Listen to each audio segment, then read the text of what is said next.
people would say some of these earlier post-colonial writers did, right? And the stories that he does write, so the books that he has written that do speak to that, for example, things like 2000 Seasons, are still very, in a lot of ways, like claustrophobic and interior, which I think you can probably tell from the that I write, like I'm very much a fan. The other thing that he does is he's just very wordy, and I know a lot of people don't necessarily like that, but I really love sort of like that very thick text, right? And like when you look at it on the page and when you read it aloud, it's just very heavy. And I like that presence in my head when I'm reading to myself and just on the page in front of you. And then in terms of Western writers, I was just saying that I was in, it was my junior year of college, I took a playwriting course, and the teacher put on a BBC production of Beckett's play, which, I hadn't really read any Beckett until then. That's completely changed the way that I thought about language. And from there, I started reading people like Virginia Woolf and whatnot, and those non-African modernists, I guess you would say. I find myself in love with that sort of style of writing, and again, the interiority of their writing. And for want of a better word, they're obviously very structured, but there is a very, just a wide interior space, right? That the writing itself shows, and that the text itself shows, and funny enough, by being very wordy, by constricting, I don't know how to explain this, so let me not sound like, but just in my mind, I'm not an academic, as you guys can tell, but that the prose itself is very thick, and it constricts your understanding of, or it blocks out the rest of the world, right? But then the characters in your space becomes very much yours, and that I find really, really remarkable, and I think it's been very influential in the way that I try to write. I hope that makes sense.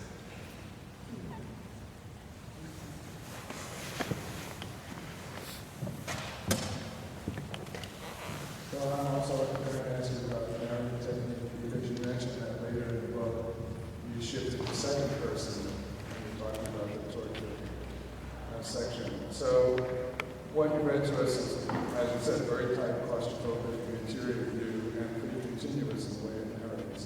But then we're going to get different characters, and it seems like you're going to shift to a different mode. So I'm just wondering, in terms of the architecture of the whole book, is it pretty radical?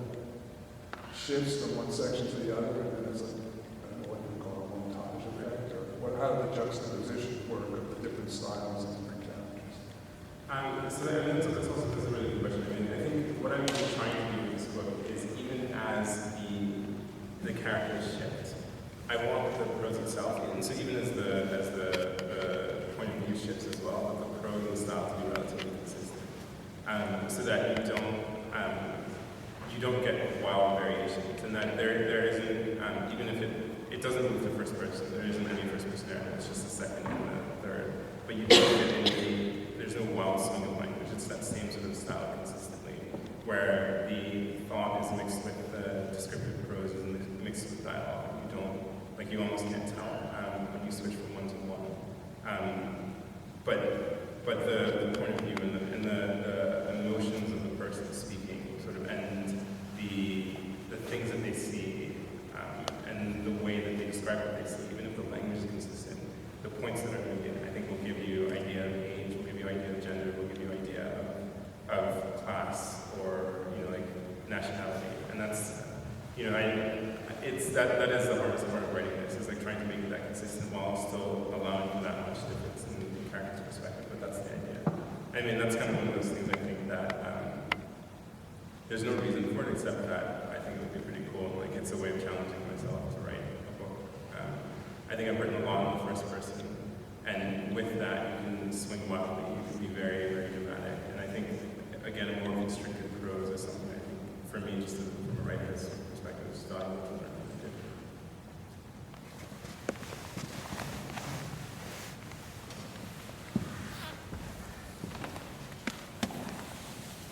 I don't know if you're practicing now, but I wonder if you could speak to the impact of writing on your doctrine and of writing on the subway back and forth from classes on the way in which you practice medicine. So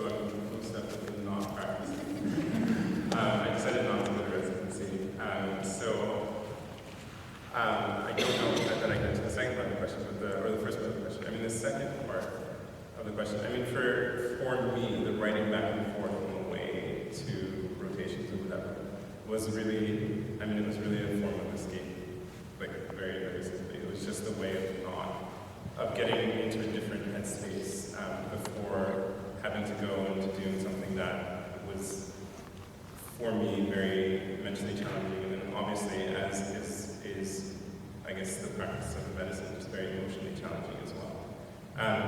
You know, and it was also that, you know, so going to school, right? You've got 15 minutes, and you have a chance to, I mean, it's also, you know, and just to be very honest, it's also a confidence booster, right? Like, you go into an environment where you're constantly doing things wrong, where you really have no idea what's going on most of the time. And like, this is the one thing that you actually have absolute control over, is whether or not you can get 1,000 words in, like, the course of a day going back and forth. You know, on the way back, it was a way of unwinding, and also I would say probably a way of chronicling what had happened during the day. And when I say chronicling what had happened, obviously not like a diary of, okay, I saw this patient, you know, with this professor, or this thing happened, but like the emotional reaction, taking that out of, you know, so if you come back really angry, you take that out of the context and put it in another one. So you write a character or a section of a story where the person is extremely angry, or you write a section of a story where the person feels very lost and very confused. And I think, you know, in that way, it was a way of really processing a lot of the emotions that you're faced with when you're in the hospital. And then also processing the emotions that you see other people faced with, whether it's clinicians or the patients, when they're in the hospital. And, you know, like, trying to access that point of view and understand it. I think that's kind of what that helped to do. Now, in terms of the way now that the sort of the connection of the writing and health work. So I live in Nigeria now, and I do a lot of work with the Ministry of Health, various projects, but I mean, I think the connection is more now just when you're at sort of like the broader public health level. There's just so many very interesting, like, national level stories, and that one is that, you know, and funny enough, like the way that I feel like a country deals with its, at least the way that Nigeria is dealing with its health situation, is very much influenced by a lot of the larger national narratives that we have. So for example, if you're one of the big things, right, the biggest issues now is polio in Nigeria. We're like one of the 2 countries, I think, in the world that still has people who get polio. And a lot of that has to do with the cultural dynamics in northern Nigeria, like a lot of mistrust, a lot of belief that the vaccine, and like then a lot of political gain had by telling people that the people coming to vaccinate you are actually coming to make you ill, right? And that's part of like a larger national narrative that hasn't resolved since the creation of the country and the weird amalgamation of this state from all these different cultural groups. You know, the way that we talk about HIV/AIDS, which I talked a lot about in the book that I wrote, again, has a lot to do with sort of the larger national narratives and how we view ourselves as Nigerians. So, I mean, there's a lot just at that level. I mean, then you also see it just down to the dynamics of how people interact with each other in the ministry itself. Again, you've got a national body that's composed, at least the officer I work most closely with, a minister who's a northerner. You know, his senior most assistant is a southeasterner from my ethnic group, Igbo.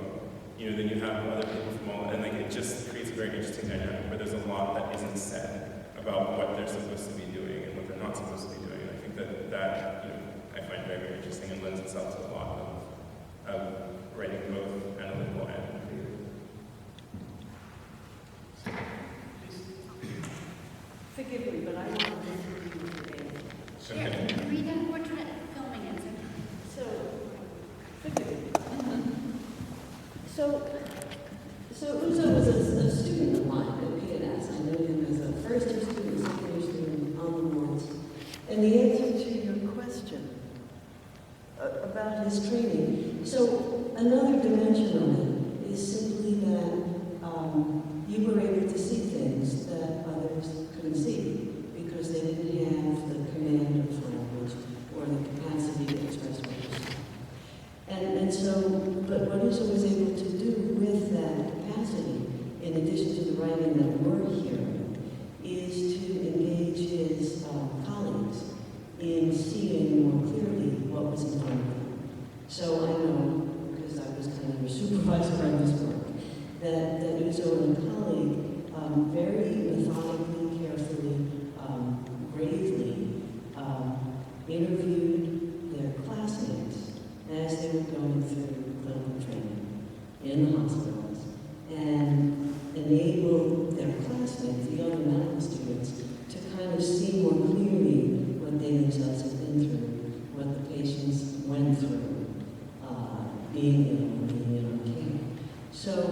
I mean, you may or may not call that document, but I sure do call it that, in simply being a means of others to kind of grasp what it is their predicament has put them in. And I sure hope you keep doing that. I think this is a fascinating thought. This is how basically verbal sensitivity and expressive agency or ability, from your perception as a medical doctor, might assist one to be a better doctor. And so the interchange of, that was also the first question, how these, how there is apparently a real bridge potentially, and that might be a whole, a fascinating field to be explored from these different sides. So thanks for that insight. We have one more show of hands here, please.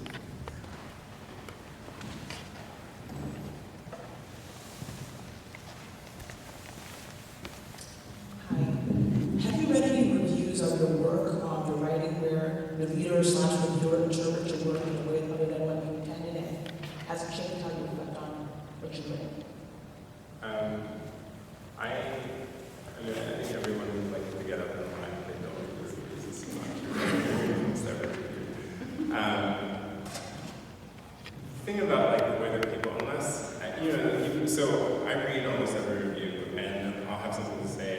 You'll get angry about reviews that are not great. I think with the HIV book, the reviews from the United States were very positive. The reviews from England were very negative. Negative, but I think, so I can get up here and say that, for example, when I was writing about HIV/AIDS, I was writing not about policy, which is what I think a lot of people in the UK wanted to see. I was writing about emotion, right, and national emotion that this epidemic has brought forward, but that's the HIV epidemic in Nigeria.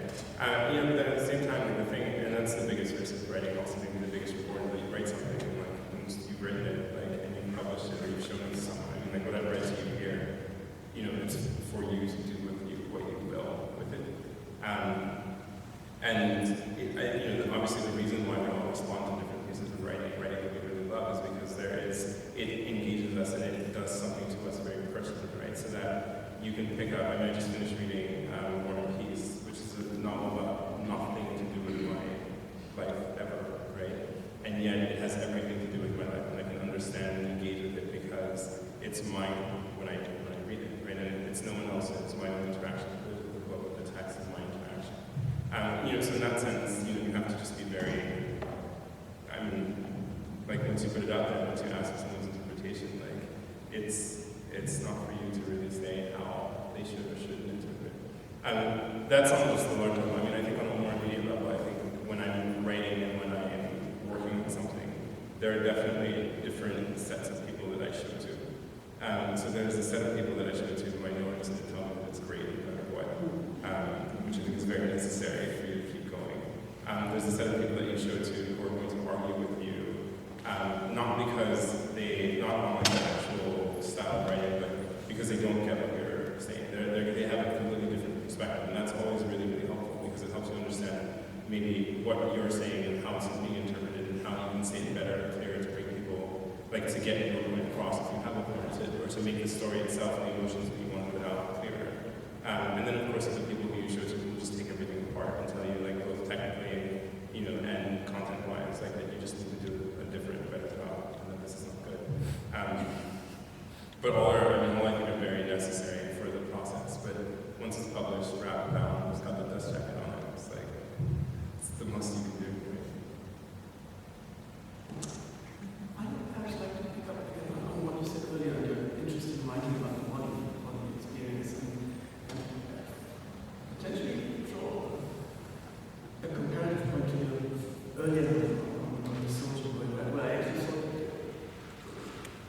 this is very, where actually body issues are also, where I thought there's a very sort of, ethical concern in a way, but it's not a moralizing writing at all. But what I want to point at is perhaps that there might be a continuity or comparative point in the concern with fundamental existentialist sort of experiences of humanity on the brink. When you also talk here about the experience of torture or the incapacitation through ailment. So that might be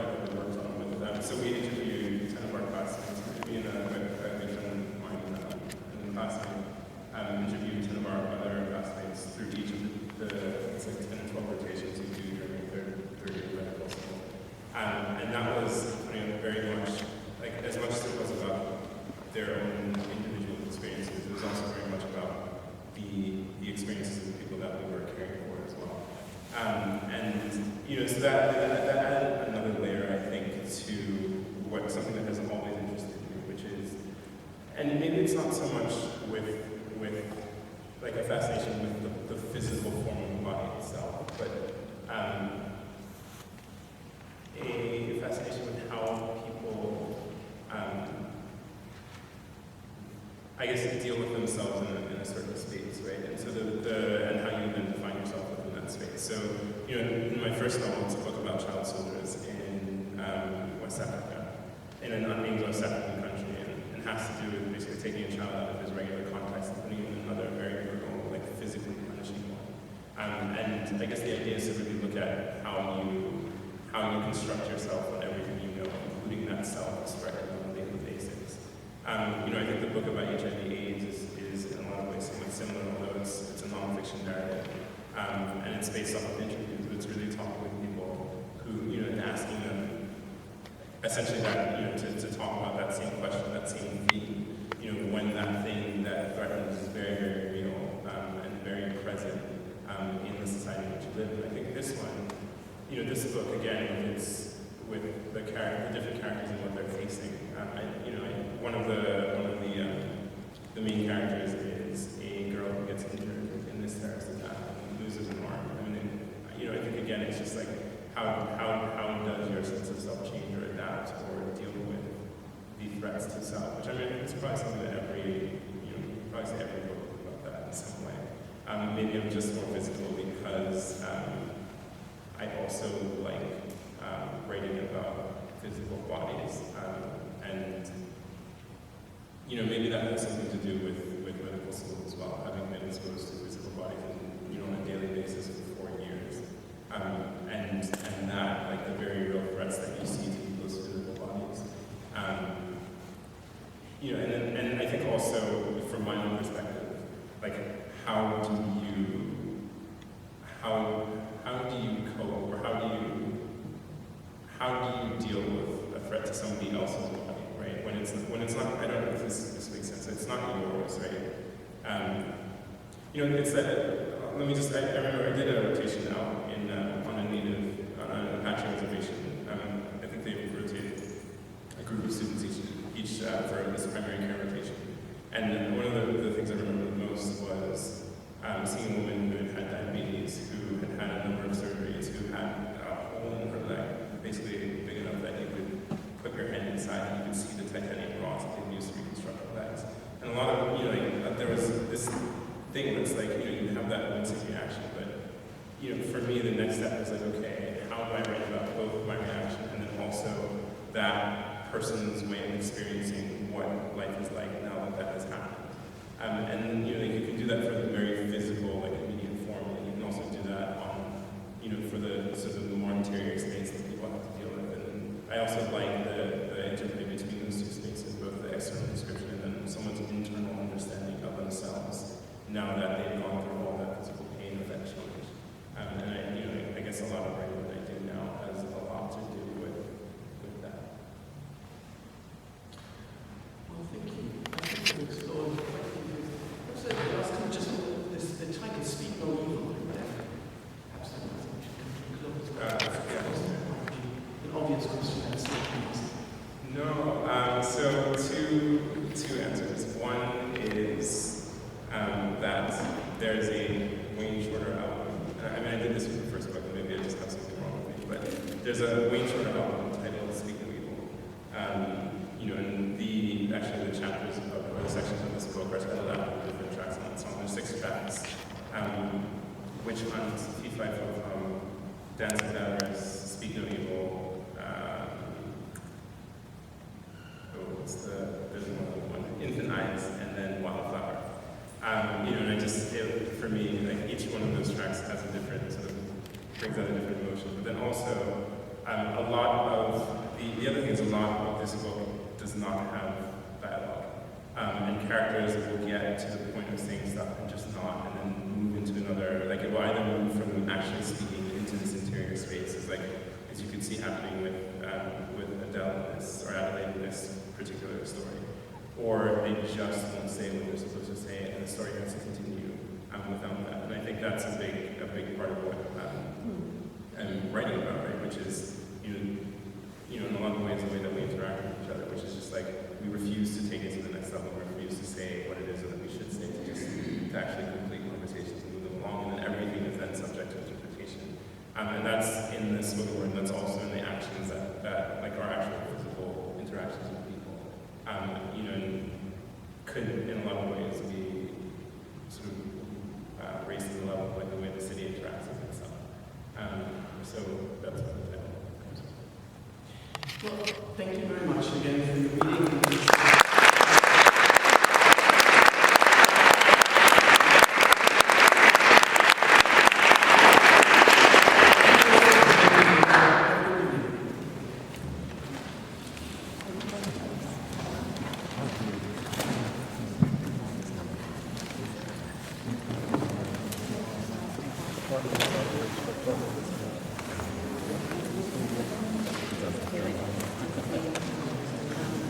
Well, I just ran into someone that's super apartment, like massive changes, Oh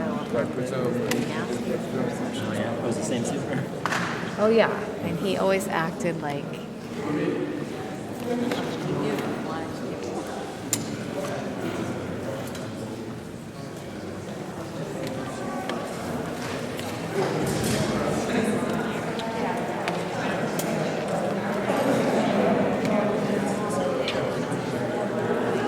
So yeah, you're reporters here in the main university, hall auditorium.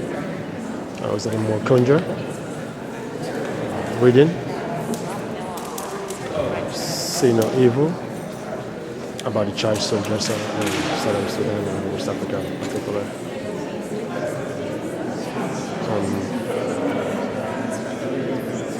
Just wondering if. So what do you think? That was great. I fully intend to read his first book now, so I'm really excited. What's the message and what he read? Do you have idea? Well, is there anything concrete as to? Yeah, no.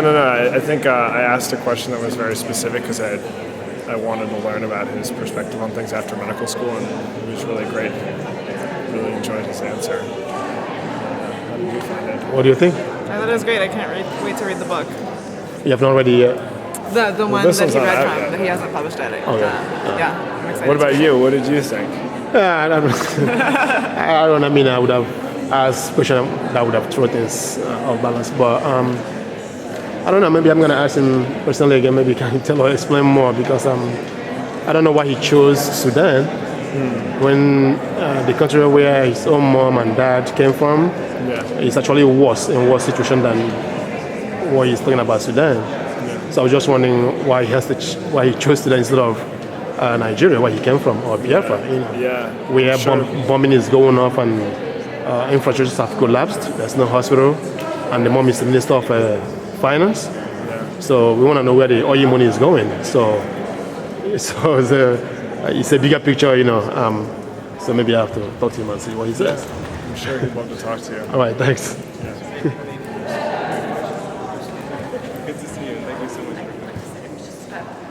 How you doing, Mr. Iweala? How you doing? I'm good. Thank you so much. We really enjoyed your reading, and obviously interesting. We are reporters, we are based here in New York City. Okay. So I was just wondering, why did you choose Southern Sudan?